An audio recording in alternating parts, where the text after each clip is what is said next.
Bismillahirrahmanirrahim. Kalian, assalamualaikum warahmatullahi wabarakatuh.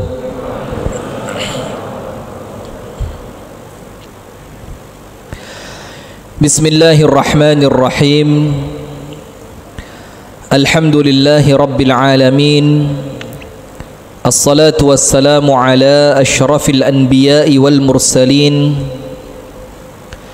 Nabiyyina Muhammadin wa ala alihi wa sahbihi ajma'in. A'udzu billahi minasy syaithanir rajim. Ya ayyuhalladzina amanu taqullaha haqqa tuqatih wa la tamutunna illa wa antum muslimun. Allahumma anta rabbi la ilaha illa anta khalaqtani wa ana abduka wa ana ala ahdika wa wa'dika mastata'tu. A'udzu bika min syarri ma sana'tu. Abu'u laka bi ni'matika alayya wa abu'u bi dhanbi faghfirli fa innahu la yaghfiru adh-dhunuba illa anta. Amsayna ala fitratil islam wa ala kalimatil ikhlas wa ala dini nabiyyina Muhammadin sallallahu alaihi wasallam wa ala millati abina Ibrahim hanifan musliman wa ma kana minal musyrikin, amma ba'du. Allahumma inna nas'aluka ilman nafi'a wa na'udzu bika min ilmin la yanfa'. Amin ya rabbal alamin.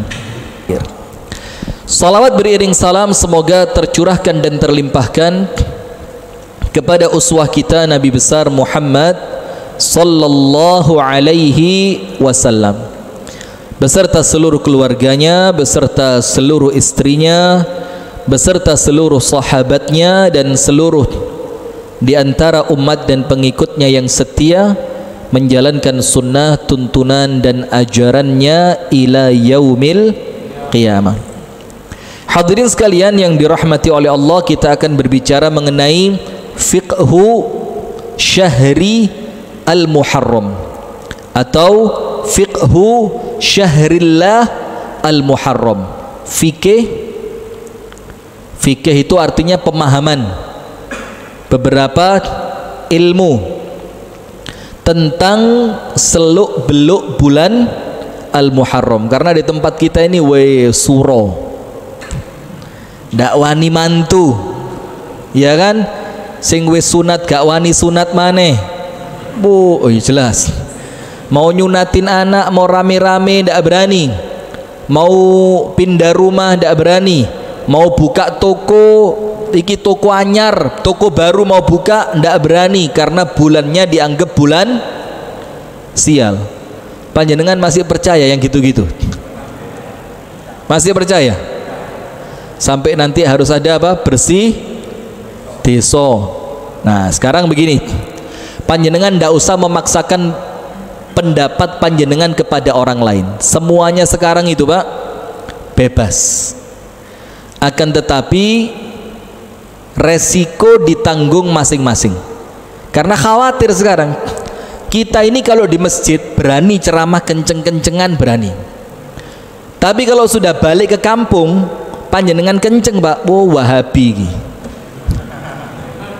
Kalau ndak gitu, ekstremis. Ini radikalis ini anti toleransi ini Arab Islam Arab ini. Nah, maka dengan itu apa? Ayo bismillah kita mulai dari diri kita dulu.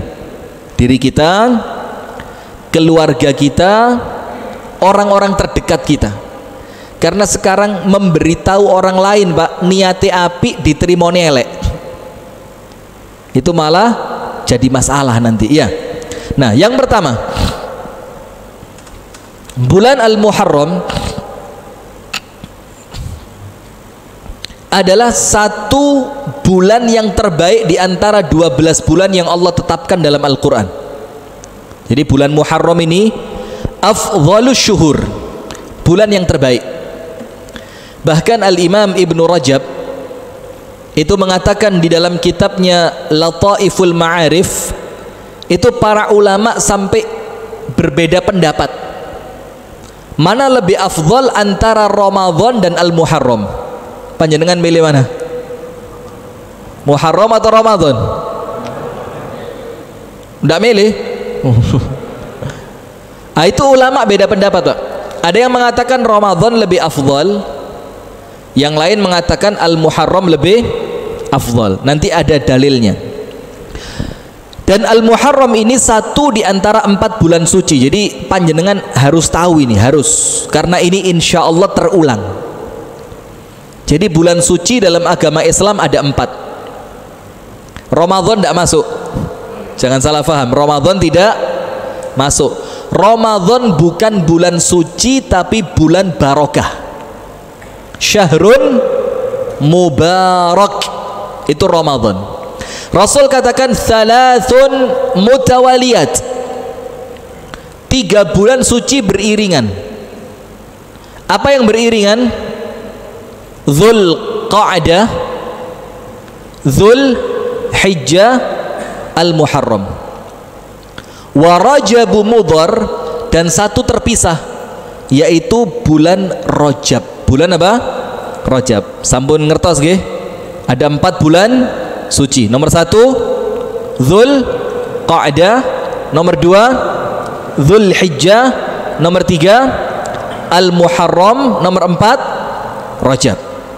Sekarang pertanyaan, Ustadz, saya sudah tahu bulan suci, ya, Syahrul Haram, bulan suci. Terus apa maksudnya suci itu apa? Kok berbeda dengan bulan yang lain? Kenapa? Apa bedanya? Salah seorang sahabat Nabi, yaitu Abdullah ibnu Abbas, habrul ummah, tintanya umat Nabi Muhammad SAW. Kenapa dibilang tinta itu? Karena wongnya sangat pinter, cerdas. Karena Rasulullah mendoakan, Allahumma faqihhu fid din wa 'allimhu ta'wil. Ya Allah, ajarkan dia ilmu agama dan fahamkan dia tentang tafsir. Maka Abdullah bin Abbas ini salah seorang ulama yang paling cerdas, sampai dibilang habrul ummah, tintanya umat Islam ini. Dia mengatakan radhiyallahu ta'ala anhu wa ardahu, bahwasannya di bulan suci nomor 1 diharamkan memulai perang. Nomor 1. Jadi tidak boleh apa? Tidak boleh perang. Apa sejarahnya? Kok sampai perang dipenging itu? Ono apa ini? Seakan-akan di bulan yang lain gak dipenging, di bulan yang lain fadhol silahkan perang. Padahal perang itu kan gak enak gitu. Kenapa perang kok mek petang wulan? Dzul Qa'dah, Dzul Hijjah, Al-Muharram, Rajab. Karena begini, Pak, panjenengan buka kitab judulnya Ar-Rahiqul Makhtum, itu sejarah Nabi Muhammad sallallahu alaihi wasallam yang ditulis oleh Asy-Syaikh Shafiyur Rahman Al-Mubarakfuri. Ini orang India sana. Lah, India atau Pakistan? India seingat saya. Sudah di sana dijelaskan, Pak, latar belakang orang-orang Arab jahiliyah. Salah satu yang paling menonjol itu apa? Senengani perang. Hobi perang itu. Jadi perang itu kayak lega perang kayak loro kabeh. Aduh, gak perang rongulan, gak enak awak ini. Itu orang Arab zaman dulu, dan betul, Pak. Jadi jiwa petualang mereka itu, mereka kan sebagian tinggalnya nomaden. Masih paham nomaden ya? Jadi waktu kita sekolah dulu berpindah-pindah. Maka ketika mereka pindah ke tempat yang baru, ada orang tidak setuju, sikat, perang. Atau mereka ingin masuk ke kampungnya orang lain, perang. Karena kan sukunya banyak, bukan negara, suku. Jadi suku ini lawan suku ini, itu perang terus. Karena Allah Subhanahu wa ta'ala dengan turunnya agama Islam itu ingin menjadikan suasana damai. Sama seperti ini, Pak. Ini mohon maaf ibu-ibu ya, Bu. Maaf ya, jangan salah paham. Poligami, mulai. Ilmu ini, ilmu. Itu memberi peluang laki-laki nikah sampai 4 atau membatasi hanya 4. Saya mau tanya, yang betul poligami itu ngelosno wong lanang rabi papat apa membatasi wong lanang ojo lebih itu kok papat? Ayo Bu, ada ibu-ibu aja yang jawab, laki-laki jangan. Bu, mempersilahkan untuk sampai 4 atau membatasi tidak boleh dari 4, tidak boleh lebih dari 4. Bu, yang pertama apa yang kedua? Nggak dua-duanya ya apa sih? Ini saya ngomong hukum, bukan ngomong suami panjenengan. Begini, maka poligami itu dalam Islam itu bukan mempersilahkan wong lanang rabi papat, bukan, tapi membatasi ojo lebih toko papat. Apa dalilnya? Apa dalilnya? Supaya nanti kita ngerti tentang Muharram ini.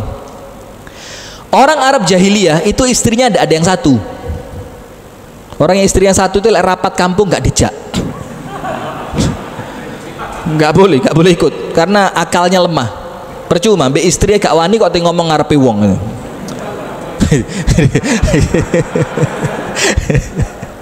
Sudah gini. Rata-rata istri mereka itu 10. Serius ini. Rata-rata 10. Ada yang kurang dari 10, ada yang lebih dari 10. Tapi diambil rata-rata berapa? 10. Ketika Islam turun, maka Islam itu membatasi menjadi boleh cuma berapa? 4. Maka poligami itu bukan menzolimi perempuan, tapi membelani panjenengan. Karena kalau tidak turun ayat ini, maka kebiasaan nikah lebih dari 4 itu akan berlanjut sampai sekarang. Maka Islam itu membatasi. Sama seperti budak. Oh, Islam ini agama perbudakan. Enggak. Karena perbudakan sudah ada sebelum Islam turun. Dan Islam justru ingin menghilangkan itu dengan cara apa? Ada denda dengan cara memerdekakan budak. Ada keutamaan orang yang memerdekakan budak. Itu Islam ingin membebaskan. Sampai ada namanya Ummul Walad, yang itu tidak dikenal orang-orang sebelum Islam. Ummul Walad itu kalau budak perempuan digauli, punya anak, dia bebas. Ini Islam, jadi jangan disalahkan Islamnya dengan perbudakannya, jangan nyalain Islamnya dengan poligaminya. Ini sudah ada sebelum Islam, Islam merapikan. Nah, sekarang Muharram sama seperti itu. Wong Arab senengane perang. Bukan berarti Islam mikirnya meraih no perang mek petangulan tok. Berarti 8 wulan kon perang terus. Bukan. Karena keadaan orang sebelum Islam tiap bulan perang, ketika Islam turun diatur 4 bulan ini jogon ojo perang. Nah, salah satunya bulan apa? Dzulhijjah. Kenapa Dzulhijjah diapit 2 bulan suci? Diapit Dzulqa'dah tidak boleh perang, dan diapit Al-Muharram tidak boleh perang karena musim haji. Supaya orang yang berangkat ke Mekah menjelang bulan haram aman, dan orang yang pulang dari Mekah setelah bulan haram juga masih aman. Itu Islam. Nah, maka yang pertama, apa arti bulan suci itu? Tidak boleh perang. Tapi ingat, para ulama menjelaskan dilarang memulai. Kalau umat Islam diserang, balas boleh, bukan boleh harus ya. Tapi kita yang memulai perang, ngirim pasukan, nyerang suatu kaum, itu tidak boleh. Dan ini para ulama beda pendapat, apa berlaku sampai sekarang atau ayatnya terhapus. Dan pendapat yang kami pakai, yang rajih, itu sampai sekarang kepakai. Tidak boleh mengawali perang di bulan haram. Kemudian yang kedua, apa arti bulan suci? Abdullah ibnu Abbas mengatakan Allah melipat gandakan pahala. Jadi panjenengan sholat maghrib tadi di bulan Al-Muharram dibandingkan sholat maghrib bulan depan. Apa bulan depan? Februari ya. Apa bulan depan? Al-Muharram, Safar, Rabi'il Awal, Rabi'il Thani, Jumadal Ula, Jumadal Thaniyah, Rajab, Sya'ban, Ramadan, Syawal, Dzulqa'dah, Dzulhijjah. Bulan Safar panjenengan sholat maghrib bulan Safar lek panjang umur loh ya. Hati-hati corona iki. Itu maka pahalanya besar sekarang. Panjenengan sodakoh di bulan suci dibandingkan sodakoh di selain bulan suci besar sekarang. Yang ketiga, dosa hati-hati juga dilipat gandakan. Bulan yang Allah muliakan lah kok panjenengan malah maksiat. Nah maka ini minimal 3 pengertian kenapa disebut bulan suci. Nomor 1 tidak boleh apa? Perang. Nomor 2 tidak boleh nomor 2 pahala ibadah dilipat gandakan. Nomor 3 dosa pun dilipat gandakan. Berikutnya Anda buka nanti ayatnya surah At-Taubah ayat yang ke-36. Inna iddatash syuhuri 'indallahi 12 syahran fi kitabillah yauma khalaqas samawati wal arda minha arba'atun hurum dzalika ad-dinul qayyim fala tadhlimu fihinna anfusakum. Jumlah bulan di sisi Allah itu 12. Ketika Allah menciptakan langit dan bumi, 4 di antara 12 Allah jadikan bulan suci. Kemudian berikutnya ini kita perlu tahu, menurut para ulama di antara 4 bulan suci yang paling bagus yang mana? Dzulqa'dah, Dzulhijjah, Al-Muharram, Rajab. Sampai kemudian salah seorang sahabat Nabi yang bernama Abu Dzar radhiyallahu taala anhu bertanya kepada Rasulullah sallallahu alaihi wasallam, sa'altun Nabiy sallallahu alaihi wasallam ayyul laili khairun? Waktu malam yang paling bagus itu kapan? Jadi malam ini kan masuknya mulai maghrib, selesainya apa? Subuh. Itu dari waktu mulai maghrib sampai subuh ini yang paling afdal yang mana? Wa ayyul ashhuri afdal, dan bulan apa yang paling baik? Lihat jawabannya Rasulullah. Beliau sallallahu alaihi wasallam mengatakan khairul laili jawfuhu.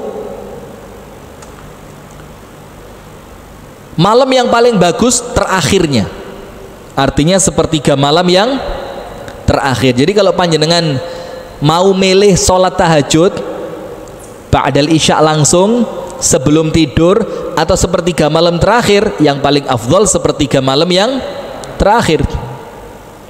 Sampai Ustadz Sufyan Nur Al-Makki Al-Marbu itu ketika beliau ngajar di pondok, waktu sekolahnya dibalik. Saya pernah cerita belum? Diwalik bengi ke sekolah. Kenapa? Ini waktu utama. Kemudian bulan apa yang paling baik? Rasulullah mengatakan sallallahu alaihi wasallam, wa afdhalul ashhur syahrullah alladzi tad'unahu al-muharram. Dan bulan yang terbaik adalah bulan yang kalian sebut dengan bulannya Allah al-Muharram.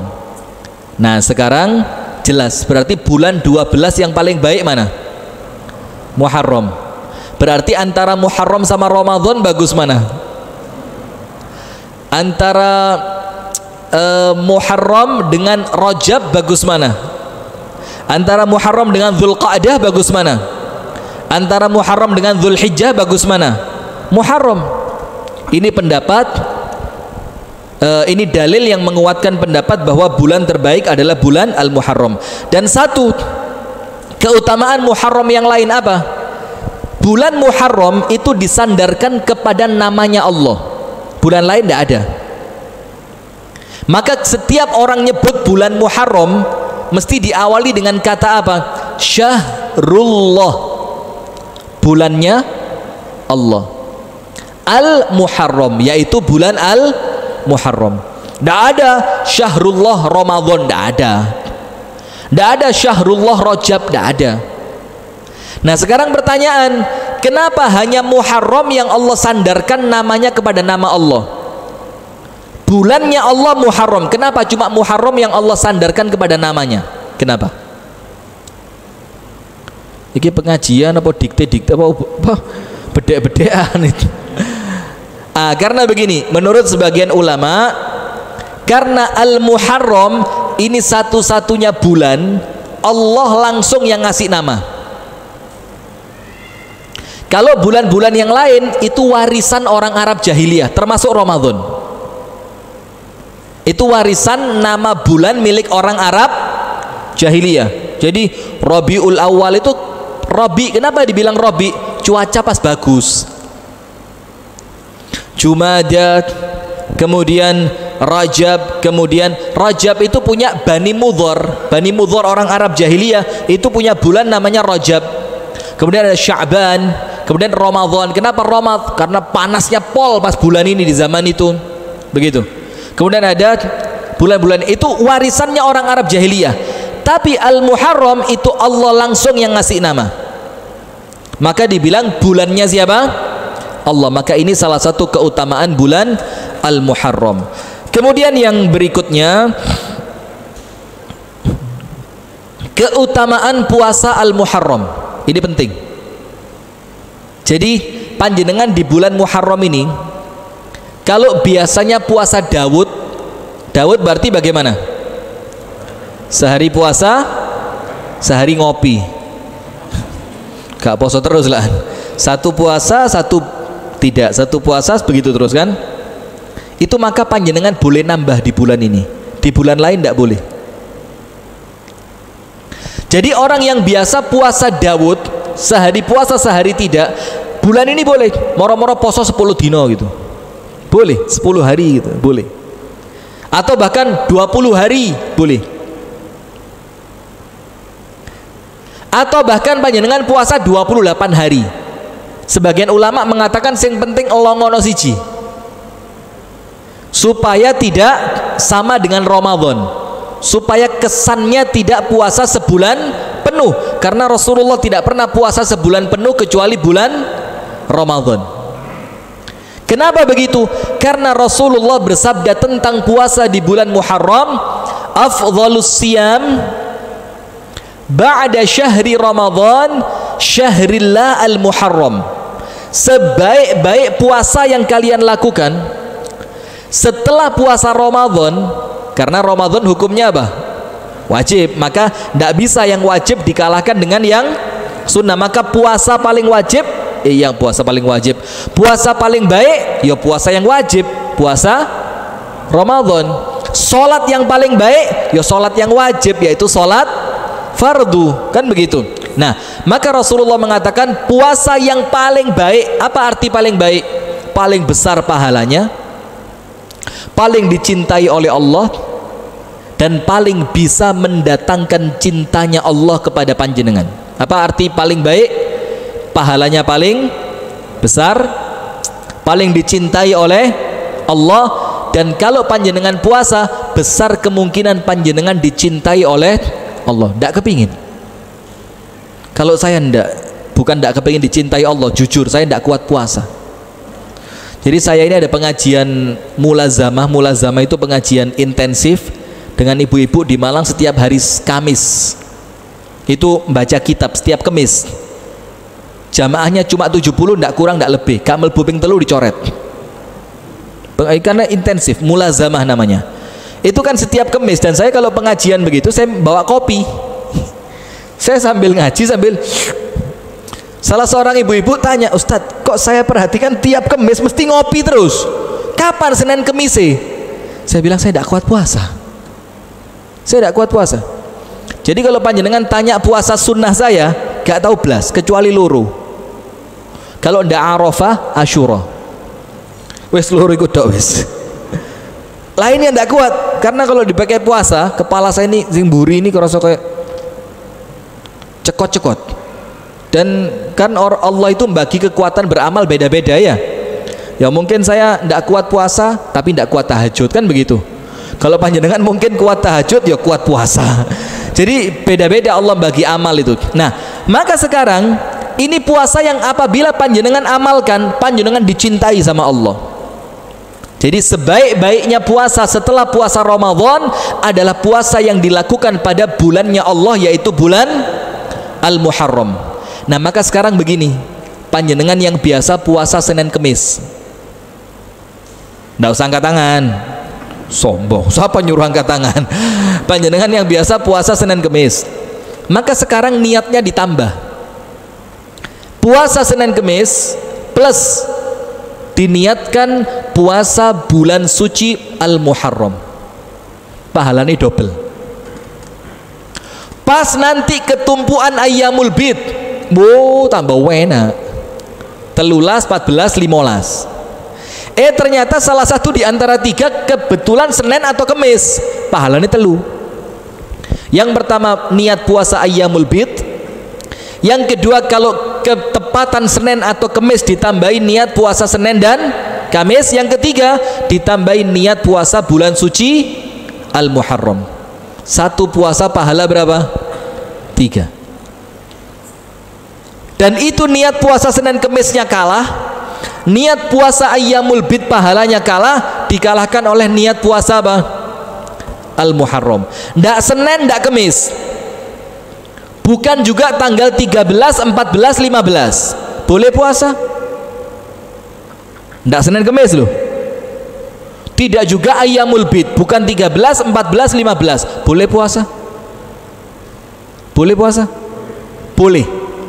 Karena ini kekhususan bulan Al-Muharram. Karena apa?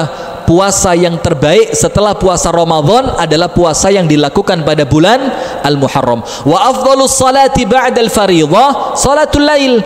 Dan sebaik-baiknya salat setelah salat fardu adalah salat lail, salat malam, salat tahajud, atau kalau di bulan Ramadan namanya tarawih. Nah, sekarang kita lihat Rasulullah sallallahu alaihi wasallam menjelaskan mengenai puasa Al-Muharram. Beliau mengatakan artinya puasanya puasa mutlak, hari apapun tanggal berapapun monggo poso, silakan diperbanyak, diniati puasa Al-Muharram. Apa keutamaannya? Mengalahkan semua puasa sunnah yang lain. Artinya apa? Mengalahkan pahala puasa Arafah. Panjenengan tahu puasa Arafah pahalanya apa? Menghapuskan dosa 2 tahun. Mengalahkan puasa Asyura nanti tanggal 10. Apa puasa Asyura tanggal 10 di bulan Al-Muharram? Apa keutamaannya? Menghapuskan dosa 1 tahun. Ini kalah semua. Berarti lebih dari 2 tahun. Pahalanya besar. Cuma memang tetap kalah dengan puasa wajib di bulan Ramadan. Nah, secara khusus ada yang namanya puasa Asyura. Puasa apa? Asyura. Dari bahasa Arab akar katanya Asyra. Asyra berapa? 10. Kalau orang Jombang bilang asyaratun. Berapa asyaratun? Sedoso, 10. Karena hari yang ke-10 maka bukan asyaratun, bukan asyra, tapi apa? Asyura. Itu namanya hari yang ke-10. Itu ada puasa khusus di sana. Dan ini termasuk puasa yang tidak pernah ditinggalkan oleh para sahabat Nabi. Jadi ada 2 puasa sunnah tapi tidak pernah mereka tinggal. Nomor 1 Arafah untuk yang tidak sedang melakukan ibadah haji. Yang kedua Asyura. Itu 2 puasa sunnah yang tidak pernah ditinggal oleh para sahabat Nabi. Hatta yusawwimuna atfalahum, sampai mereka itu ngiming-ngiming anak-anak mereka yang masih kecil untuk puasa. Poso golek sampean iso poso sampai maghrib tak kei hadiah ibu anyar. Seneng anaknya puasa dia. Karena apa? Iming-imingnya apa? Ibu anyar. Bus iming, misalkan nanti buka puasa tak belikan fried chicken, nanti buka puasa tak belikan es krim, nanti kalau kamu bisa tak beliin coklat, kan begitu. Itu sampai dilakukan para sahabat karena keutamaan puasa 2 ini, Arafah dan Asyura, terutama Asyura. Nah, puasa Asyura ini keadaannya 4. Ini biar panjenengan faham. Nomor 1, ketika Rasul di Mekah, Rasulullah sudah biasa puasa Asyura, tapi tidak nyuruh sahabat untuk ikut puasa, tidak. Nomor 2, jadi di Mekah Rasul puasa enggak? Puasa. Kenapa? Karena kebiasaan orang Arab yang berpuasa pada tanggal 10 di bulan Al-Muharram. Rasulullah mengikuti karena puasanya untuk Allah. Yang kedua, ketika pindah Madinah, puasa Asyura dan memerintahkan sahabat untuk puasa. Wajib. Ingat ya. Jadi puasa Asyura itu ketika Rasul pindah ke Madinah, itu hukumnya apa? Wajib. Saya lanjutkan 2 lagi. Kemudian yang ketiga, setelah diwajibkannya puasa Ramadan, maka Rasul mengatakan silahkan yang mau puasa boleh, yang tidak puasa juga tidak apa-apa setelah diwajibkannya puasa Ramadan. Berarti sebelum diwajibkannya puasa Ramadan, hukum puasa Asyura apa? Wajib. Setelah Ramadan diwajibkan, maka puasa Asyura hukumnya sunnah. Yang keempat, setelah Rasul tahu orang Yahudi Madinah juga ikut puasa, kaget Rasulullah. Ngapain mereka puasa? Dibilang, al-yaum najjallahu Musa min Fir'aun. Hari ini tanggal 10 Al-Muharram ini Allah menyelamatkan Nabi Musa dari kejaran Raja Fir'aun. Maka kami orang Yahudi, ini kan Nabi kami Musa, maka kami bersyukur sama Allah Musa diselamatkan. Bagaimana caranya? Ya poso. Apa Rasul katakan? Kalau tahun depan aku masih hidup, aku akan puasa tanggal 9-nya. Artinya apa? Bukan meninggalkan tanggal 10-nya, tapi menambahkan puasa tanggal 10, yaitu Asyura di bulan Muharram, dengan puasa tanggal 9. Supaya apa? Pinter. Barakallahu fikum. Silakan azan, kita lanjutkan setelah al-azan. Nanti azan dulu ya. Nggih, azan dulu, azan. Bismillah, alhamdulillah, assalatu wassalamu ala rasulillah wa alihi wa sahbihi wa man walah wa ba'du. Nanti pertanyaan setelah materi selesai ya. Jadi saya khawatir apa yang antum tanyakan ternyata nanti terjawab juga di materi. Begini, dimana tadi yang mau tanya? Loh, tidak boleh tanya puri. Tidak ada, wudhu mungkin ya. Begini, jadi ada 4 keadaan puasa Asyura yang Rasul lakukan ya. Yang pertama, ketika masih di kota Makkah, karena orang Quraisy puasa, Rasulullah puasa, tapi puasanya Rasulullah untuk siapa? Allah. Yang kedua, ketika sampai di kota Madinah, Rasulullah puasa Asyura plus mewajibkannya untuk para sahabat. Yang ketiga, setelah diwajibkannya puasa Ramadan, yang tadinya puasa Asyura hukumnya wajib, sekarang Rasulullah mengatakan hukumnya menjadi sunnah, dan terjadi sampai sekarang. Dan yang keempat, ketika Rasulullah mengetahui orang Yahudi ikut puasa, maka Rasulullah tidak mau sama dengan mereka. Apa yang terjadi? Rasulullah mengatakan, la in baqitu la asumanna tasi'ah. Kalau tahun depan aku masih hidup, aku akan puasa tanggal 9-nya, puasa Tasu'a. Tapi artinya bukan meninggalkan Asyuranya, karena intinya ya puasa pada tanggal 10-nya. Tapi kemudian menambahkan tanggal 10 supaya tidak sama dengan puasanya orang Yahudi, ditambahi tanggal 9. Nah, ini ada penting di sini. Panjenengan tahu Umar ibnul Khattab Amirul Mukminin radhiyallahu taala anhu wa ardahum itu membuat tahun Hijriyah. Jadi yang dibikin bukan tanggal dan bulannya ya, enggak. Kalau tanggal dan bulannya wis ono ket lawas. Tapi itu tanggal dan bulan awal tahunnya, tahun 1-nya itu tidak tahu ikut siapa dulu. Maka Umar mikir, ini umat Islam, mana mungkin sesuatu yang terulang tiap hari, tanggal piro, papat, tahun piro, 1400 berapa? 1420, itu kan terulang tiap hari. Mantu tanggal piro, maka Umar tidak mau sesuatu yang terulang milik umat Islam ini ternyata niru-niru orang non-Islam. Akhirnya Umar mengatakan begini, ayo kumpul, kita tetapkan saja Umat Islam harus punya tahun. Kapan tahunnya dimulai? Kita tetapkan tahun satunya umat Islam. Jadi tahun perdananya umat Islam itu ketika Rasulullah hijrah dari Mekah menuju Madinah. Panjenengan tahu kenapa tidak tahun dilahirkannya Rasul? Yang dipilih tanggal satunya itu loh. Kenapa? Sama dengan Nabi Isa. Saya tanya lagi, kenapa bukan tahun diutusnya Rasul jadi Nabi?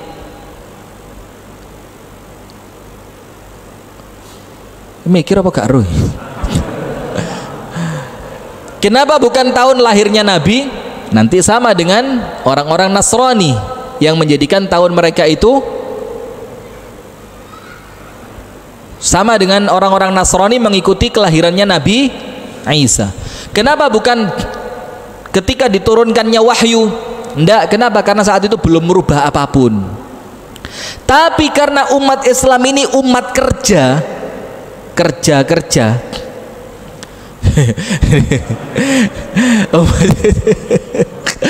Karena umat Islam ini umatnya kerja, maka yang diambil sebagai tonggak sejarah tahun pertamanya umat Islam itu pergerakannya Nabi Muhammad dari Mekah menuju Madinah. Jadi ini menunjukkan bahwa umat Islam itu umat kerja. Jadi gak usah dikongkon kerja, gak usah.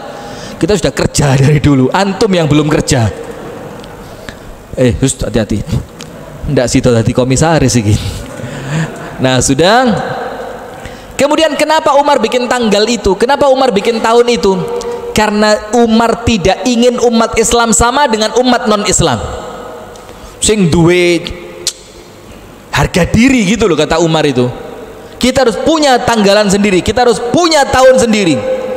Maka akhirnya pada tahun itu sudah ada tanggalannya orang Cina, ada tanggalannya orang Persia, ada tanggalannya orang-orang Arab jahiliyah dengan hitungan mereka, tapi Umar tidak mau. Umar bilang kita bikin tahun sendiri. Kenapa? Mosok wong Islam tahun ini kok melok-melok wong kafir. Itulah kenapa saya kadang-kadang gemes kalau pengajian yang dipakai tanggalan Masehi. Kalau pengajian pakai tanggalan apa? Hijriyah. Ini fakhur, umat Islam itu bangga dengan ini. Maka mohon maaf, ada sebagian ulama yang mengatakan haram mengatakan selamat tahun baru Hijriyah. Ada yang mengatakan haram, ahlan wa sahlan, monggo ndak popo. Tapi ketika kita lihat orang kafir begitu bangga dengan tahun dengan tahun barunya, maka kita harus bangga dengan tahun baru kita. Maka kalau untuk saya pribadi, untuk menampakkan kebanggaan kita dengan tahun baru kita, pasang foto kita. Selamat tahun baru Hijriah 1443. Gitu. Lo wong kafir bangga be tahun baru nih kok. Mosok kita tahun baru Islam meneng tok. Gong sifat coy itu loh. Itu tahun baru. Iya ndak? Oh itu mall abang kabeh, selamat gak kobongan. Itu lampion. Iya, mereka bangga dengan itu. Lo mosok tahun baru Hijriah oncor. Ngerti oncor panjenengan? Harus bangga begitu. Wallahu a'lam bissawab. Nah, maka dengan itu hadirin ingat, Al-Imam Ibnul Qayyim Al-Jauziyah ini masih masuk materi kita. Al-Imam Ibnul Qayyim Al-Jauziyah mengatakan aslu dinil Islam, hukum dasar agama Islam ini panjenengan kedah ngertos. Hukum asal agama Islam ini, aslu dinil Islam mukhalafatu ghairihim. Mukhalafatu ghairihim, tampil beda dengan selain mereka. Itu umat Islam. Tapi ingat, tampil beda tidak sama dengan nyeleneh. Ini sekarang orang bingung mana tampil beda mana nyeleneh. Liane nggak kelambi putih, kono nggak kelambi hijau. Liane nggak hijau, kini nggak putih. Tidak boleh nyeleneh. Tampil beda dengan orang kafir. Nah itulah kenapa salah satu hukum ada sunnah mencukur kumis, memanjangkan ojo diwale. Oh ini Jombang diwale. Mencukur kumis, memanjangkan jenggot. Ada sunnah lagi apa? Mewarnai jenggot yang sudah beruban. Karena Rasulullah bilang karena orang Majusi tidak suka mewarnai jenggotnya, maka kalian warnai jenggot kalian. Kemudian ada larangan apa? Qaza'. Qaza tahu? Rambut yang model gogon, yang tengah kuandel, yang kanan kiri entek blas. Kalau kayak Mas Fajar bagaimana? Nah itu kalau seperti Mas ini apa ini? Itu kan tengahnya kandel, itu kanan kiri tipis, boleh enggak? Itu yang di belakang kamera itu boleh enggak? Enggak sama loh panjangnya. Kota amal jadi, astagfirullahaladzim. Kok anjo kota amal Pak Gatot, Pak Gatot. Yang seperti Mas Fajar itu boleh. Kenapa? Menyesuaikan bentuk kepala. Tapi yang dilarang qaza itu secara mencolok. Kene kuandel pol, kene entek blas. Dan qaza itu tidak mesti di tengah loh ya. Sama seperti anak kita waktu kita kecil kuncung. Itu qaza. Atau yang belakang tok kuncure duwowo ngarepe entek blas. Loh, Ustadz niki entek mboten sengaja niki botak. Oh ya wis. Nah, misalkan disengaja gitu dikero habis belakangnya itu qaza. Jadi memotong sebagian rambut dan membiarkan sebagiannya. Itu namanya apa? Qaza. Panjenengan tahu kenapa qaza itu dilarang? Salah satu hikmahnya apa? Apa hikmahnya? Karena qaza itu ciri khas pasukan perang orang Persia. Jadi pasukan perangnya orang Persia, Romawi atau saya lupa, Persia sepertinya, itu rambutnya qaza untuk membedakan mana teman mana lawan. Maka ketika Rasulullah melihat itu, Rasulullah tidak senang. Maka apa? Naha Rasulullah sallallahu alaihi wasallam 'anil qaza. Rasulullah melarang dari rambut yang qaza. Jadi jangan keren lah, saya kira cilik bapake sing ngatur nang salon apa mohak. Bukan mohak, muha. Ngerti muha? Muha. Muha itu bahasa Banjar, artinya muka. Nah, maka jangan sampai malah bapaknya yang nyuruh. Maka orang Islam ini salah satu di antara hikmah Muharram itu tampil beda. Kenapa begitu? Yang pertama, Rasulullah tidak mau puasanya sama dengan puasanya orang Yahudi, maka Rasul nambah tanggal berapa? 9. Plus Umar ibnul Khattab bikin tahun sendiri. Tahun awalnya kapan? Hijrahnya Rasulullah dari Mekah menuju Madinah. Sekarang itu puasa Asyura. Sekarang Ustadz, apa keutamaan puasa Asyura? Rasulullah bersabda, yukaffiru as-sanata al-madhiyah, menghapuskan dosa 1 tahun yang lalu. Kalau puasa Arafah menghapuskan dosa 2 tahun, tahun lalu dan tahun yang akan datang. Terus panjenengan mikir, lu wingi tas Arafah wis entek dosa kulaan, wis gak usah poso Asyura, ngawur ae. Jangan begitu. Siapa jamin puasa Anda diterima? Siapa yang jamin dosa Anda oleh Allah diampuni? Siapa yang menjamin mulai Arafah kemarin sampai hari ini panjenengan tidak melakukan dosa? Kan? Oh, ini tas poso Arafah wingi rek. Tahun wingi mbek tahun ngarep. Wingi malah sosok sian. Gak usah Asyura. Ini ngawur ini. Maka kita terus mencari amal-amal itu. Rasul katakan puasa hari Asyura menghapuskan dosa 1 tahun. Nah, panjenengan tak cerita nih. Salah satu di antara yang utama itu, Pak, itu ngasih buka puasa. Betul enggak? Cuma les aroyan angel, nyumbang aroyan iki lek buka puasa nyusui apa nguyai segoro. Kalau masjid lain mungkin. Jadi saya punya cerita begini di Kediri. Namanya almarhum Haji Yazuri. Orang Lamongan, tinggal di Kediri sudah lama. Dia itu, Pak, kira-kira tanggal 1 atau 2 atau 3 Muharram, tanggal 1 karena pas liburan, tanggal 1 Muharram sudah kira-kira 6-7 tahun yang lalu. Itu karena liburan keliling nang omahe dulure, Surabaya, Lamongan, Magetan, keliling. Tanya, aku duwe utang ambek sampean. Kalau punya utang dia bawa duit, dibayar. Terus tanya, enek janji gak aku sing mungkin aku lali tahun janjeni sampean opo ngono? Kalau ada ditunaikan, kalau ndak ada sudah. Nanti ketika dia mau pulang, saudara yang dikunjungi tadi dikai kopiah, kalau ndak sejadah, nyoh hadiah aku tak boleh pulang dia. Sampai di Kediri kira-kira tanggal 4 Muharram.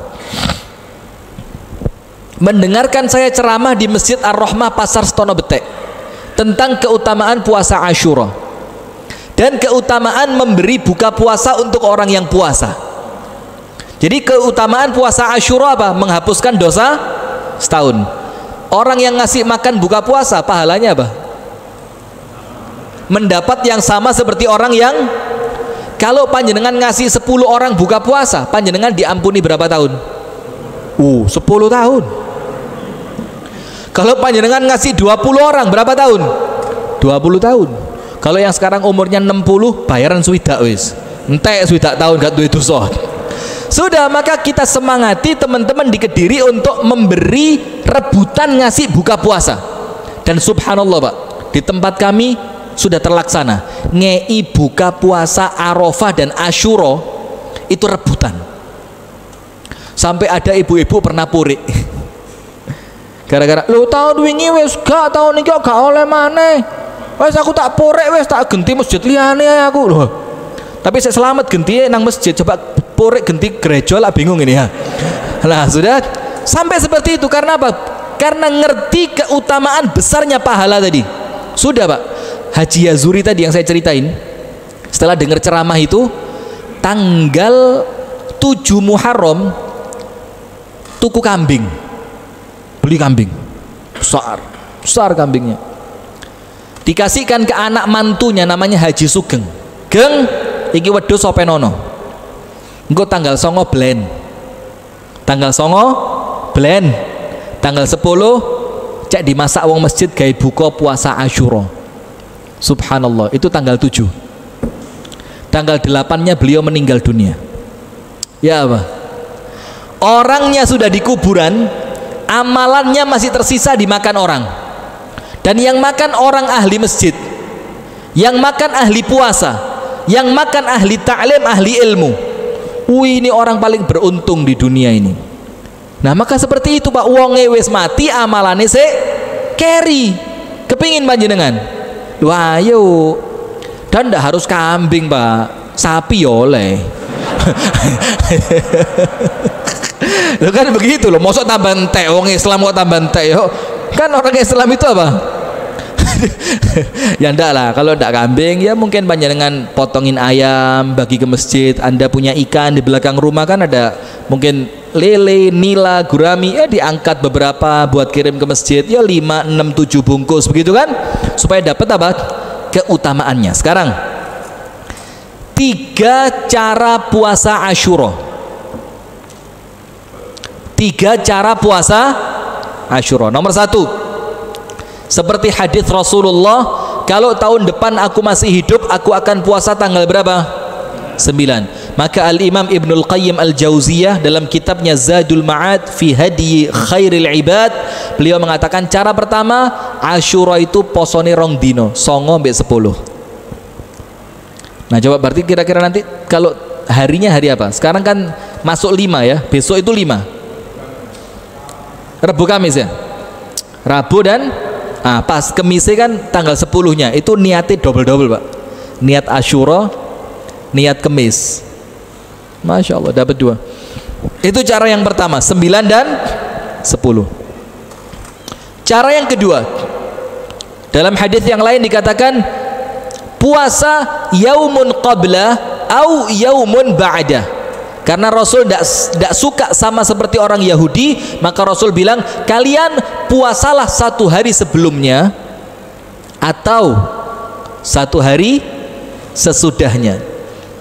Dalam satu riwayat bukan atau, dan puasalah 1 hari sebelumnya dan 1 hari sesudahnya. Maka Imam Ibnu Qayyim mengatakan cara puasa Asyura yang kedua 9, 10, 11. Nanti panjenengan monggo pilih yang mana. Saya yakin milih yang paling enteng.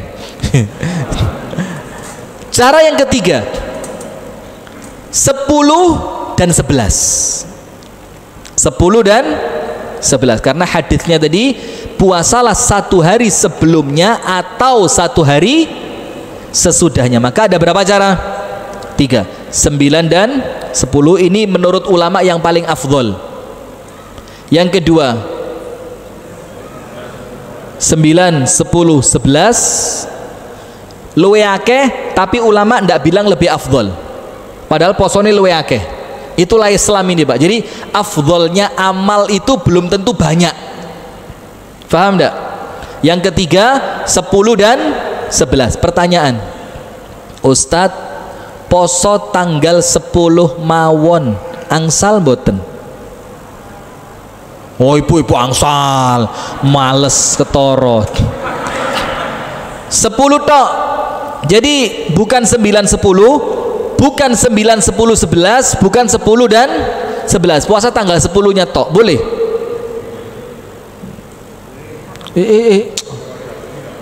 Podo karo Yahudi lah. Pandangan Islam apa Yahudi?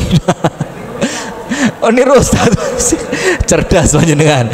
Jadi begini, 10 saja para ulama sepakat boleh. Sepakat apa? Boleh. Keutamaannya kurang? Tidak. Tapi apa? Tarku al-aula. Apa tarkul aula itu? Meninggalkan yang lebih utama. Cuma ikut toh. Jadi dia kehilangan yang lebih utama. Paham nggih? Jadi nanti panjenengan insyaallah puasanya yang paling afdol Rebo dan Kamis. Rebo tetap walaupun tanggal 9 tapi niatnya puasa Asyura. Ditambahi 10-nya juga niat puasa Asyura. Apa keutamaannya? Menghapus dosa 1 tahun. Dan selain itu ada keutamaan besar menghidupkan sunnah. Nah ini yang seperti ini Pak.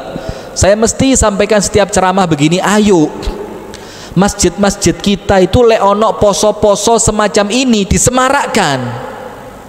Ini syiar. Tulis tanggal 9 Muharram kami mengadakan sahur bersama. Ahlan wa sahlan. Nanti malamnya dilanjutkan pengajian menjelang buka plus buka puasa bersama. Juga tanggal 10-nya. Begitu supaya apa? Semarak. Supaya pengusung keburukan itu kalah mbek semangatnya wong api. Sekarang ini lucu, wong elek promosi, wong api izin. Dadi wong ap, saya tidak yakin panjenengan berani baca Quran di bis. Naik bis umum Bagong, Malang Jombang. Berani baca Quran? Berani? Izin. Mau ngaji kok izin. Ya ora iso kok. Tapi rokokan di bis izin. Izin?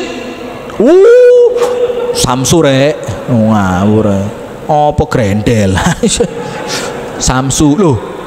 Maksiat itu lo gak izin. Baca Quran.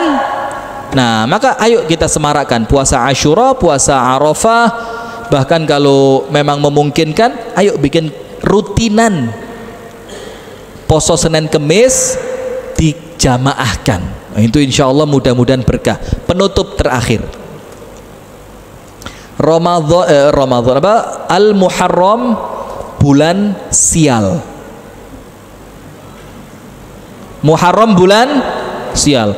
Ini Pak, bulan ini Pak, mudin istirahat. Istirahat. Kene tanggapan blas. Amplop di rumah bakal bowo, gak kalong. Amplope woto. Pengen bowo rek gak ada sing ngundang. Kenapa? Nggak ada orang berani mantu. Nggih napa nggih? Kemarin bulan besar, itu mudin sedina oleh 5 iso itu. Itu bayaran 1 bulan, entek seminggu gawe bowo iso itu. Mantu kabeh. Kok alhamdulillah corona. Gak undang-undang malian ya. Jadi corona ini ono hikmah Pak. Yang mau nikah irit-iritan alasannya corona. Maaf ya, cukup doakan dari tempat masing-masing. Padahal aslinya mau irit-iritan. Sudah sekarang Muharram bulan sial. Ada ndak itu? Lihat Rasulullah Shallallahu Alaihi Wasallam mengatakan kepada kita, at-tiyaratu syirkun. Tiyaroh atau tatayyur itu apa? Syirik. Syirik itu Pak, walaupun syiriknya syirik kecil, tapi dia adalah dosa besar. Sekali lagi ya, syirik itu walaupun kecil, tapi dia termasuk dosa besar. Kalau syirik besar menjadikan orang itu murtad dari agama Islam. Faham? Nah sekarang tatoyur itu syirik kecil. Contoh, ada tiba-tiba malam-malam burung kuak. Apa panjenengan bilang? Nek wong mati. Tatoyur, menghubungkan suatu kejadian dengan kejadian yang akan datang. Tatoyur. Atau buka toko dino Selasa, biyen salah lek buka rek, buka Selasa apes sawa pierami. Nah, tatoyur apa namanya? Syirik. Atau gak oleh gawe sumur ngarep lawang, ya mesti kejegur ya. Gak boleh bikin sumur depan pintu. Kenapa? Gak hoki, nanti nutupi rezeki. Tatoyur, syirik. Nah kalau tatoyur pada bulan ini apa? Lek rabi sasi Muharram mesti susah uripe. Pindah omah sasi Muharram mesti rusak omai. Nyunat anak sasi Muharram mesti ngepok sunati. Ini kan susah ini. Intinya pokok Muharram itu sial semua. Hati-hati, ada syubhat. Mohon maaf ya Pak, saya sampaikan ya. Mudah-mudahan tidak jadi masalah, karena insya Allah saya lihat panjenengan orang-orang yang sudah ngerti lah, orang-orang ahli taklim. Begini, ada salah seorang mubalek, memang perawakannya rodok nyeleneh gitu loh, rambutnya panjang. Itu ngomong begini, gini, orang Jawa itu bukan tidak berani mantu di bulan Muharram, bukan kami menganggap bulan Muharram ini bukan bulan sial, bukan. Tapi kenapa kami tidak mantu? Begini, hati-hati Pak, ini syubhat yang dia masukkan. Di bulan Muharram ini cucunya Kanjeng Nabi dibunuh. Siapa? Sayyiduna Husain. Loh, mosok putune Kanjeng Nabi dibunuh? Kanjeng Nabi bersedih lah, kok panjenengan seneng-seneng mantu nonton orkes? Betul apa betul itu? Betul apa betul? Salah. Kalau panjenengan nganggep kesedihan Nabi, panjenengan tidak boleh seneng-seneng. Ada yang lebih percis, lebih mantap. Apa? Amul Huzun, tahu? Tahun kesedihan. Yang belajar sejarah Nabi, tahun kesedihan. Dalam satu tahun Nabi ditinggalkan dua orang tercinta. Yang pertama meninggal siapa? Ibunda Khadijah. Yang kedua meninggal siapa? Pamannya yang bernama Abu Talib. Itu saking sedihnya Rasul sampai dibilang tahun kesedihan. Dalam sejarah dibilang apa? Amul Huzn, setahun sedih terus. Lah apa sampean gak setahun gak mantu-mantu ae? Kok mesa ulan iku lho gak setahun menisan? Lho iku lho setahun Rasulullah sedih. Nah, artinya itu cara pendalilan yang salah.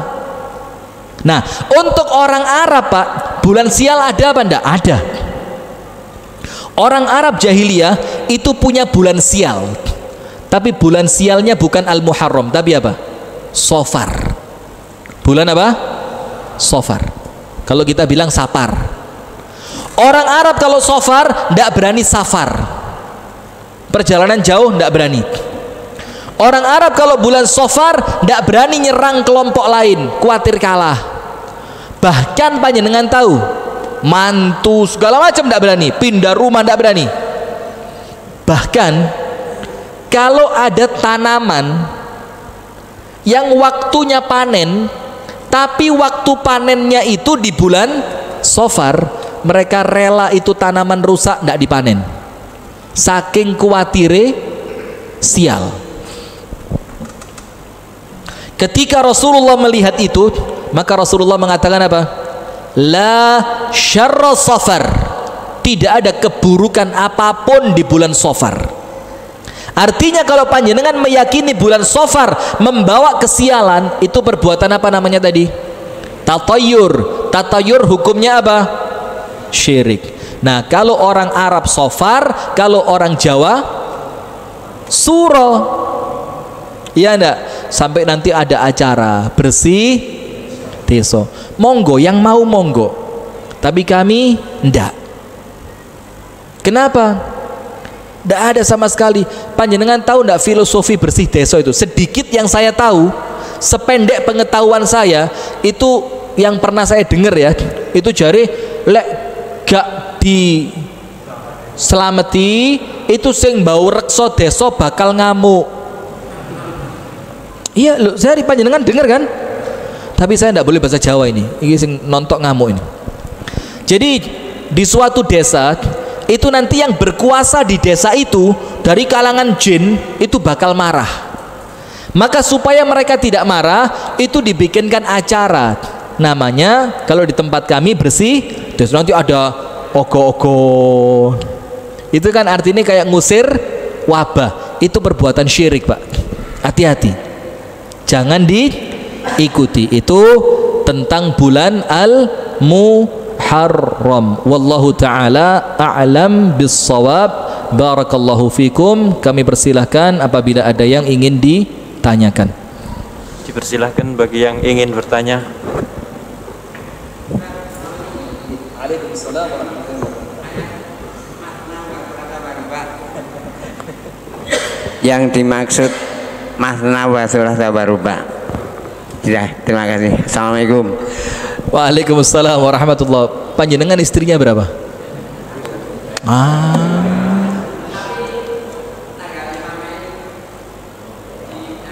Allah, mudah-mudahan husnul khatimah, mudah-mudahan oleh Allah dosa-dosanya, khilafnya diampuni, amal baiknya diterima, kuburannya dijadikan taman surga. Amin ya rabbal alamin.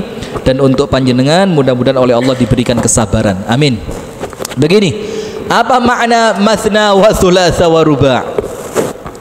Fankihu ma taba lakum minan nisa'i mathna wa thulatsa wa ruba'. Baru terakhirnya apa?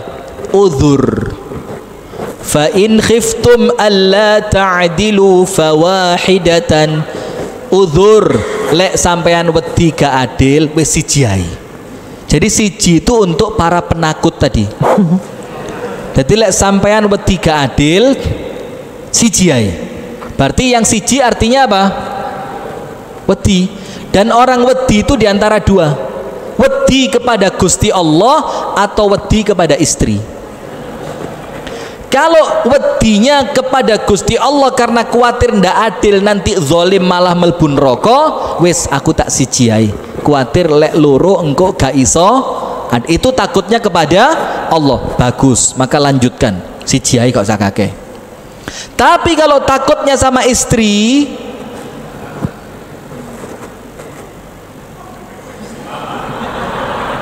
iya, aduh, ada ibu, coba ada ibu-ibu tak terus no sama saya. Apa terus makna mathna wa thulatsa wa ruba'? Begini, dalam bahasa Arab mathna itu dua yang digabung jadi satu. Thulatsa itu telu saiket gitu loh. Saiket isi telu itu namanya thulatsa. Ruba' itu empat dalam satu kesatuan. Jadi mathna wa thulatsa wa ruba'. Ini sampai Imam Syafi'i mengatakan al aslu fin nikahi at-ta'addud. Hukum awal pernikahan itu poligami. Hukum awalnya apa? Poligami. Maka ayatnya mengawali apa? Nikahilah perempuan yang engkau sukai. Berapa? Tidak ada satu. Berapa? Dua. Kalau masih mau lagi 3. Masih mau lagi 4. Baru lek sampean wedi gak iso adil siji ae. Tapi ingat, mohon maaf sekali ya, poligami itu bukan main-main. Nikah dua itu bukan main-main. Kita nikah dengan satu istri saja itu tanggung jawabnya berat.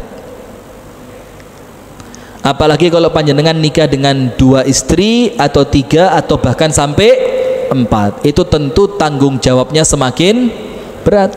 Panjenengan punya 1 istri, ada masalah di rumah. Panjenengan punya 2 istri, bukan berarti masalahnya selesai, tambah masalah. Apalagi kalau orang nikah 2, karena dia tidak merasa puas dengan istri pertamanya, hati-hati. Maka yang kedua pun dia tidak akan mendapatkan kepuasan.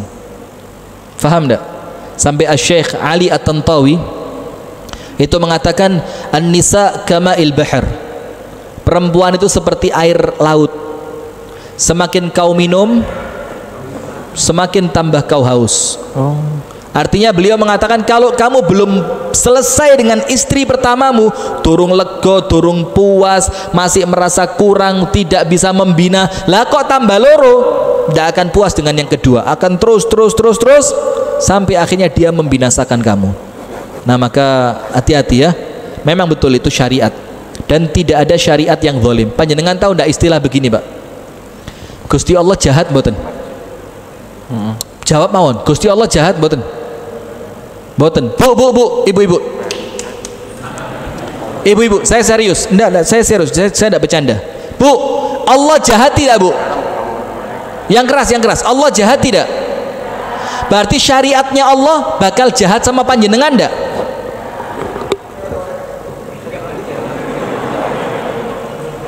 Bulet. Artinya hati-hati sampai kita meyakini Allah itu jahat. Jadi ketika ada orang di poligami, Allah jahat. Tidak ada. Allah itu Arhamur Rahimin, zat yang paling penyayang. Kalau sampean menganggap poligami itu menzolimi panjenengan, hati-hati. Tapi kalau panjenengan menganggap suami yang menzolimi, masih boleh. Tapi kalau poligaminya tidak boleh. Karena apa? Kadang-kadang yang salah bukan syariatnya, tapi siapa? Orangnya bersembunyi di balik kata syariat. Ke syariatku. Tahajud ya syariat. Bedo. Nah begitu ya. Wallahu ta'ala a'lam bissawab. Terima kasih. Assalamualaikum warahmatullahi wabarakatuh. Salam. Ustadz menambahkan tadi yang istrinya cuma satu, termasuk suami yang istiqomah Ustadz. Ikatan suami takut istri di rumah. Yang saya tanyakan Ustadz, tadi kan Ustadz menyatakan kalau kita memberi berbuka 10 orang, berarti kita 10 tahun dosa kita dihapus. Ini contoh aja, seumpama saya membawa 10 ke masjid, ternyata tidak ada yang berpuasa, dimakan orang-orang yang tidak berpuasa, apakah tetap dapat 10 tahun? Yang saya tanyakan itu saja. Assalamualaikum warahmatullahi wabarakatuh. Waalaikumsalam warahmatullahi wabarakatuh. Ini pertanyaan bagus juga ya. Jadi begini, wes niat dari rumah bawa 10 bungkus, bakal nanti ngasih untuk orang buka puasa Asyura. Harapannya kalau dia setahun diampuni, saya kumpulkan 10 orang, mudah-mudahan saya diampuni selama 10 tahun. Masuk musola sing mangan kalau sing poso.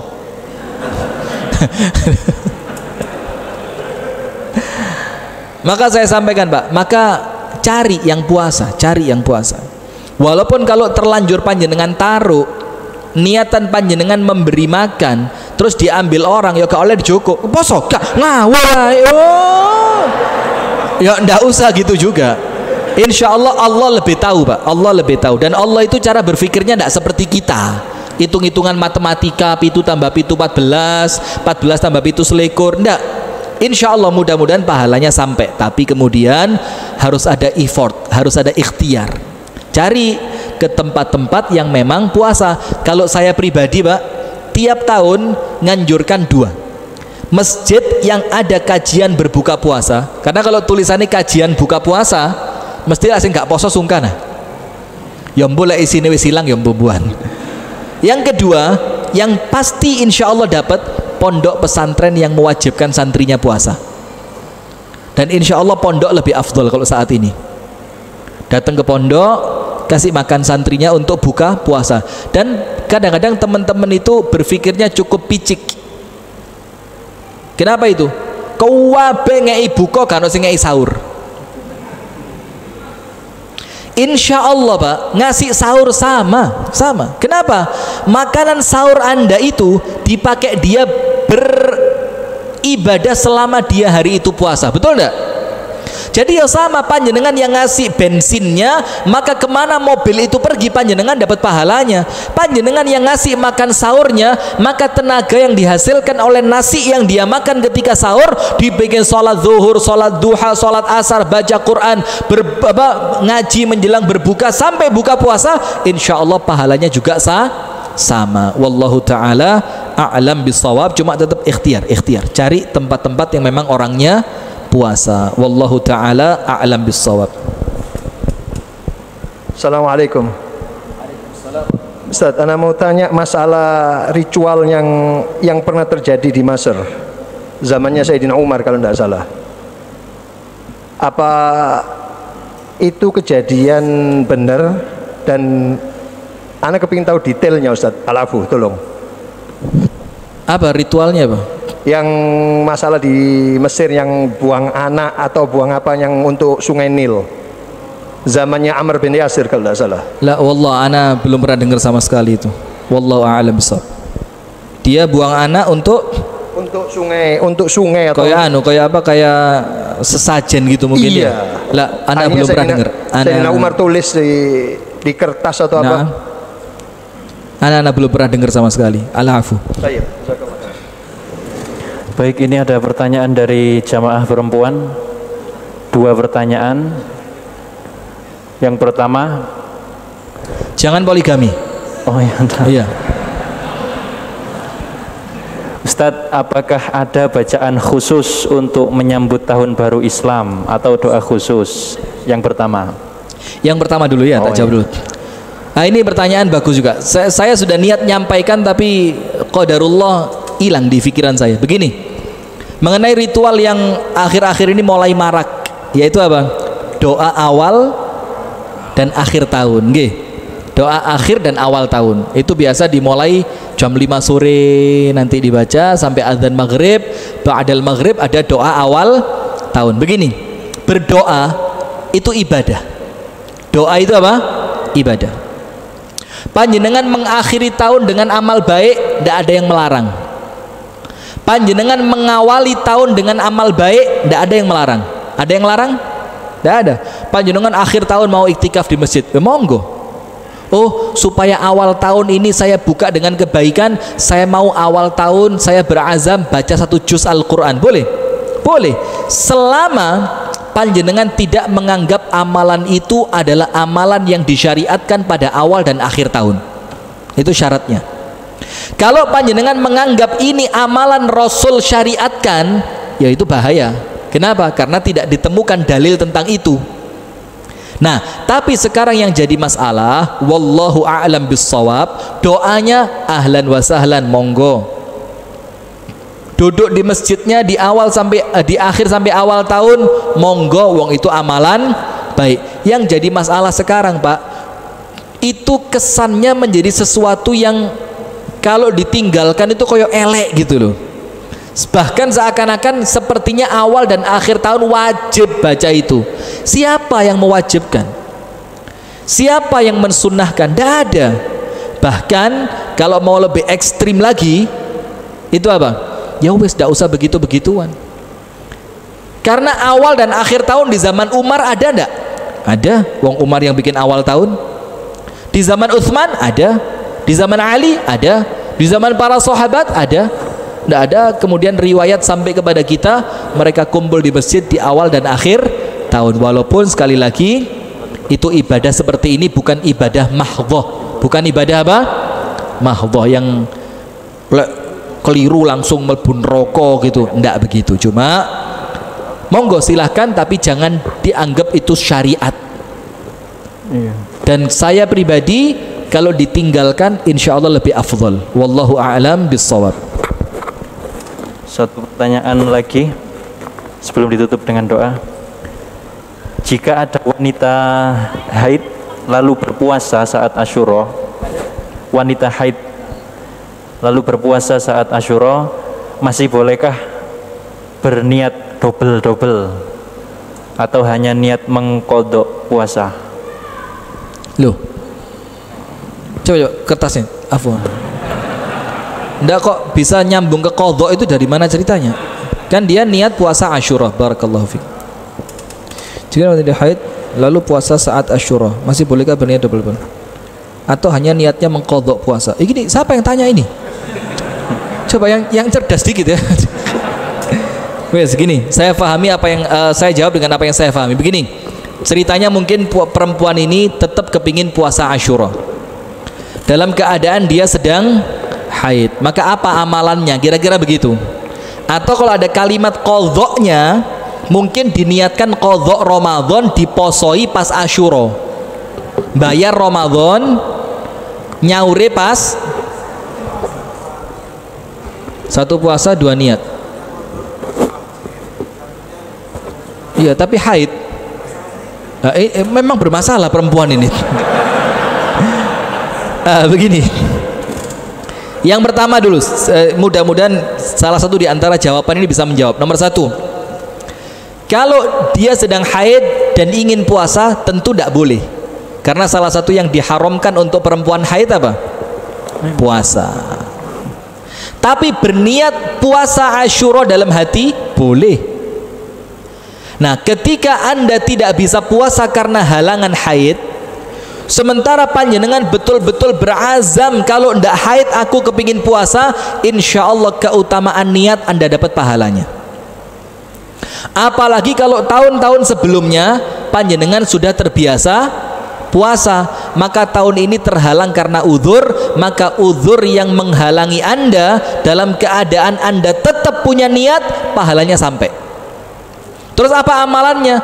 Yuk ngelayani orang yang puasa, nyiapin sahurnya, atau nanti masakin buka puasanya. Kemudian karena Anda tidak puasa, maka diganti dengan banyak zikir dan doa. Itu yang pertama. Yang kedua, ini kira-kira kabel ini, karena meraba-raba. Yang kedua begini, niat double, qadha dan Asyura. Jadi dia punya utang Ramadan, misalkan utangnya sisa 1 hari. Oh, kok pas ada puasa Asyura, keutamaannya seperti puasa seperti menghapus dosa 1 tahun. Wes tak barengno Asyura, Ramadhani kebayar, dosa setahun diampuni. Tidak bisa. Karena yang bisa didobel niat itu amal yang hukumnya sama-sama sunnah. Kalau panjenengan menggabung yang wajib dan yang sunnah kecoret, yang diterima yang wajib. Misalkan panjenengan niat membayar hutang Ramadan pada bulan Syawal.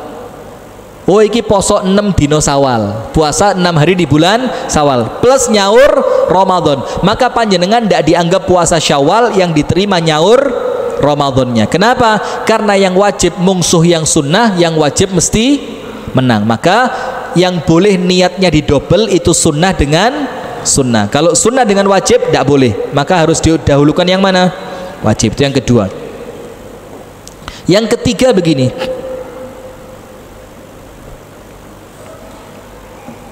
haid lalu puasa Asyura. Tidak ada yang ketiga, itu dua itu.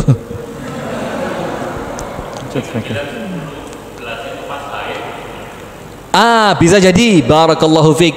Misalkan niatnya posone sempurna 9, 10 dan 11. 9-nya dapat, 10-nya dapat, pas jangkepane 11 haid, ya sudah pahala sempurna. Karena hari pelengkapnya Anda sedang haid. Bahkan begini, atau seperti itu, 9-nya wis puasa, niatnya 10 ya bareng poso karena kepingin puasa Asyuranya 9 dan 10. Ternyata 9 jangkep, 9 mari isya darah haidnya keluar. Tidak bisa puasa tanggal 10-nya, tidak apa-apa, puasanya dapat. Sama seperti orang yang biasa ayyamul bid 13, 14 dan 15. Ternyata apa? 13 darah haidnya belum kering, 14 darah haidnya belum kering, dia cuma kebagian 15-nya tok, puasa 15-nya tok, pahalanya sempurna. Karena Anda ketinggalan puasa itu bukan karena males, tapi karena ada uzur. Wallahu ta'ala a'lam bissawab. Ya.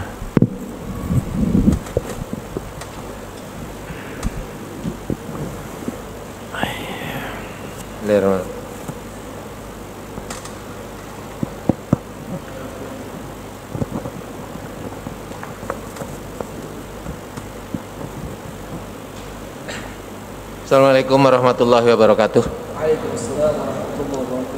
Yang saya tanyakan masalah puasa Yaumul Bid. Kemarin pas Dzulhijjah tanggal 13 itu kan hari Tasyrik. Jangan kita kan Yaumul Bid itu 13, 14, 15.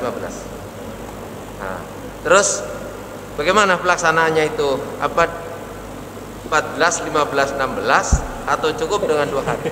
Terima kasih. Assalamualaikum warahmatullahi wabarakatuh. Waalaikumsalam warahmatullahi wabarakatuh. Jadi 13-nya diqadha di 16 ya. Tidak ada begitu. Bahkan yang ada seperti yang saya jelaskan tadi, misalkan ibu-ibu mau puasa Ayyamul Bid, ternyata 13 masih haid, 14 masih haid, sisa oleh mek 15 tok, ya sudah 15-nya itu puasa. Dan dia ditulis puasa Ayyamul Bid sempurna.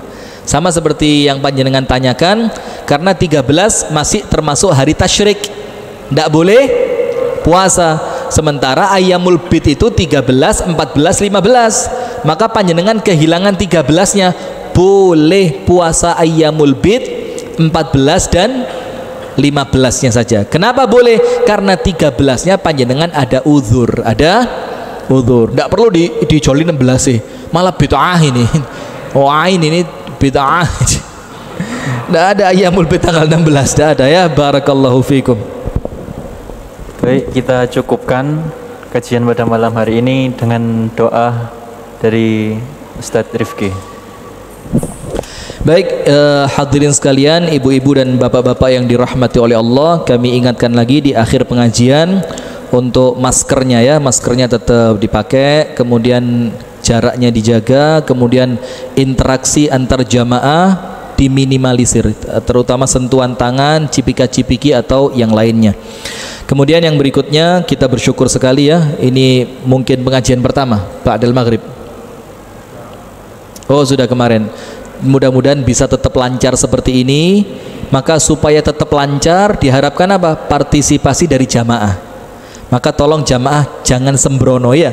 Kalau panjenengan sembrono, karena ini ada kamera, khawatirnya nanti ada yang tertangkap kamera pas tidak pakai masker, nanti jadi masalah, akhirnya dilarang lagi kan tidak enak juga. Maka kami harapkan kerjasama yang baik dari para jamaah. Wallahu ta'ala alam bisawab. Untuk sempurnanya acara di malam hari ini, kita akhiri dengan berdoa bersama. Semoga apa yang kita sebutkan di dalam doa oleh Allah diijabah. Amin ya rabbal alamin.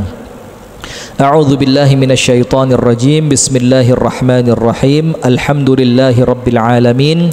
Assalatu wassalamu ala asyrafil anbiya'i wal mursalin nabiyyina Muhammadin wa alihi wa sahbihi ajma'in. Allahumma ighfir lil muslimina wal muslimat wal mu'minina wal mu'minat al ahya'i minhum wal amwat innaka ya Allah sami'un qaribun mujibud da'awat. Ya Allah ya qadhiyal hajat. Allahumma ya Rabbana ighfir lana dhunubana wali walidina warhamhum kama rabbawna sighara. Allahumma a'izzal islam wal muslimin wa adhilla syirka wal musyrikin al kufra wal kafirin a'da'aka a'da'ana a'da'ad din. Allahumma ansur man nasara al islam wal muslimin واخذل من خذل الإسلام والمسلمين. اللهم يا مقلب القلوب ثبت قلوبنا على دينك.